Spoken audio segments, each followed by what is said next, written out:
For Cybercrime Radio, I'm Charlie Osborne. Joining me today is Flavius Plesu, the founder and CEO of Outthink, and Susan Koski, 2 times CISO. This episode is brought to you by Outthink, a revolutionary human risk management platform, a SaaS platform, empowering CISOs by targeting the source of 90% of all data breaches, human behaviour. To learn more about our sponsor, visit outthink.io. Flavius, Susan, welcome and thank you for joining us today. Hey, Charlie. Hi, Charlie. Hi, Susan. It's great to be here with both of you today, and I really look forward to the conversation. So, to kick off this podcast, I'd like to start with you, Flavius. So, for 20 years, the industry has treated bad passwords as the human failure point. But now, the whole sector's racing towards passwordless and biometrics and similar forms of technology. So, in your opinion, does removing the password actually remove the human risk? Or does it just move the decision point somewhere else? Wow, very good point. I guess the password, the stolen credentials, that wasn't really the risk. That was a symptom. I guess the risk, the issue was judgment and perhaps risk perception. So, indeed, passwordless is going to steal stolen credentials. Good. All of those phishing attacks, the credential capture phishing attacks, were addressing that. But what we're seeing these days, and when I say what we're seeing, we're talking about 10 million people across the world, across various industries, cultures, age groups. So lots and lots of employees. Attackers don't go after their login credentials anymore. There's MFA in place. Some organizations and many applications have already gone passwordless. I guess attackers now use new deception techniques. They have a deepfake. They can deepfake your CEO. They can send you a voice note via WhatsApp and just ask for that wire transfer. So no password involved. The risk is still there. So I would say we still have work to do. And turning to you, Susan, you've previously said you manage identity risk by facts, not by feeling, and that customer experience has to stay central even as authentication becomes stricter. So, what are the balancing acts that you need to consider to have security and customer experience, whether that's be for customers or for the workforce?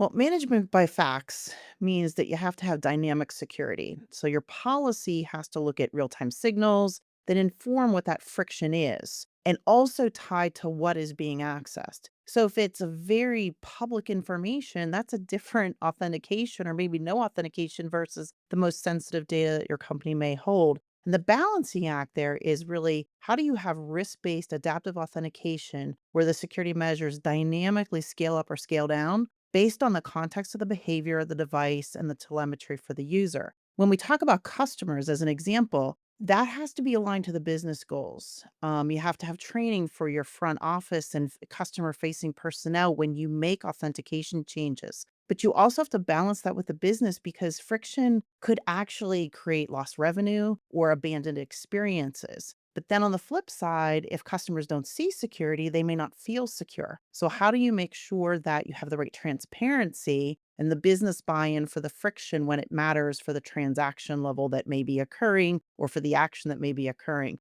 In the workforce side, it also requires business alignment, but you have to demonstrate that it's a better experience that minimizes the security fatigue for the user. So if someone's logging in from someplace they've always logged in from at the same time, same machine, that may be great and you have a lower friction experience. However, if you're logging in at 2 a.m. and you never log in at 2 a.m., it's from a different location, you're going to question that and dive deeper into that and what authentication should occur. But ultimately, the goal isn't to choose between both. It's to have the right telemetry tools and technology to have the right balance that informs streamlined authentication or some authentication that is more heavy based on what the user is accessing and what the signals are telling you. And speaking of organisational security, Flavius, we've seen organisations and they're starting to deploy AI agents that are acting on an employee's behalf. So whether that's reading data, taking actions, making calls at machine speed, so far quicker than most human employees would be able to manage. Do you think we're about to make the same mistake the industry made when it came to humans and security? So I'm talking about tick the box governance, no real understanding of behaviour, except this time we're doing it with machines. I'm seeing two camps forming. There's camp A, and people think, well, these agents, they're just a new class of insider risk. And then camp B is thinking, well, it's just infrastructure. I'm firmly in camp A. And I think these agents, they inherit the human user's role, level of access. They take actions on behalf of the human user. They invoke tools, escalate privileges. So we're pretty much dealing with a similar issue, managing secure behavior management, if you will. What's really very interesting is a prediction from Gartner. They're saying that by the end of 2027, so a year and a half from now, 40% of all enterprise applications will have AI agents. So you no longer just give access to people, now you give access to people and their agents, and those apps, they come with their own agents as well. So it's certainly going to be an interesting challenge. And I would say the risk isn't the agent. I would say because a lot is inherited from the human, I would treat it that way. I would merge the same together, and I would attempt to manage that risk under the secure behavior management umbrella. So I would say same discipline as we apply to human behavior. Watch out, measure those behaviors, build risk portraits, detect drift, and intervene. So yeah, you're right. But the compliance box ticking, we've had decades of compliance theater on human behavior. Let's not run the same playbook on agent behavior. It is a second chance we get at tackling this problem. It's rare, so let's try to do better this time around. And Susan, this is a topic you're also very, very familiar with as well. I mean, you spoke earlier this year about defending at machine speed and also the growing complexity of non human identities. So, when an AI agent is acting on an employee's behalf, whose behaviour are we actually managing? Is it the persons or the machines? Well, I like what Flavius said earlier about, the Gartner prediction, and I think we're gonna see machine identities, outnumber human identities by 100 to 1, maybe 200 to 1 globally in the next 12 to 18 months or even sooner, depending upon how fast the adoption occurs. And in order to really defend at that speed, we have to have AI agents that are tightly bound with identity, restricting the scope to the immediate access and continuing measuring its risk score, essentially the behavior. When the agent is acting on the employee's behalf, we are managing the machine's behavior, but we have to also anchor it into the human accountability. So, what did the human intentionally say the agent was supposed to do? And is the agent actually doing that intent or going beyond that intent? And that's just one piece if you have one agent, but these agents are going to have multi-step orchestration capabilities. It's not, they're going to call another agent, et cetera. So we really need to make sure we're separating the intent from the execution and that we know the intent from the human and the machine is actually executing on that intent and the behavior is sandboxed if it tries to go beyond that intent. And a lot of this is going to come down to identity controls, purposefully bound, and then really what is that behavior and what is the anomaly in the behavior that you have to interdict for, which may be dynamic and shutting off access. We'll be right back after a quick word from our sponsor. Outthink is the world's first AI-powered cybersecurity human risk management platform. Built to empower security teams and protect customers, Outthink addresses the root cause of up to 90% of data breaches: human behavior. To learn more, visit outthink.io. And now, back to the podcast. As a follow up, Flavius, most security programs were built to manage decisions humans make over the course of hours or days. But now decisions can happen in seconds, say a voice note that sounds like the CEO, or an agent acting between meetings. What then has to be rebuilt when the decision window collapses like that?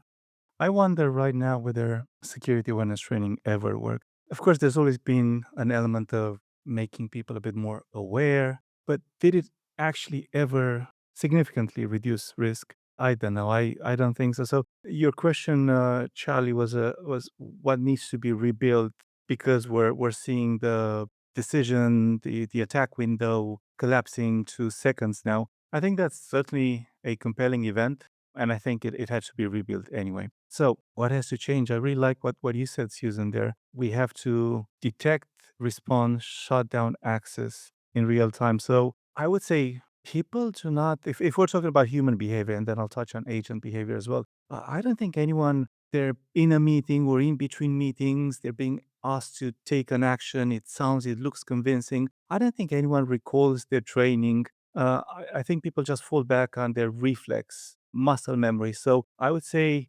continuous practice, micro challenges, micro nano trainings, if you will, guardrails, and continuous dynamically adapting security controls. And this is where we're already running this today with some of our most forward-thinking customer security teams, where we have human risk intelligence feeding in and driving security control, automation, and conditional access in real time. And I guess that's the point you are making, Susan. But what feeds into that human risk intelligence is both a lot of information and risk factors, real time information and risk factors about the human and about the agent. Both of them feed into the human risk intelligence that drives conditional access security control automation. We cannot rely on the enterprise security architect to run a 6 to 8 month project and then redesign certain security controls or make things better. It's got to be continuous. And if we consider the risk being human and agent behavior, well, there you go. Intelligence on human and agent behavior must feed in and drive continuous security control automation conditional access.